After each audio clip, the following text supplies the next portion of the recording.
Ready to clean your metal Venetian blind? Let's show you how. Get started by lowering your blind and closing the slats. Then take a dry, clean cloth or microfibre duster and wipe each slat from the middle to the edge.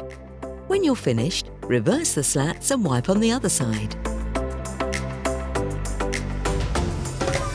You can also use your vacuum cleaner with the upholstery brush attachment.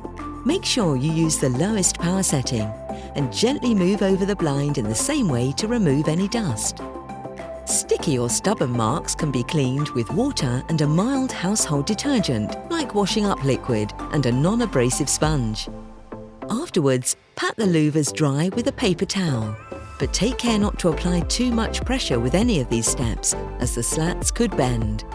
It's as simple as that. Happy cleaning!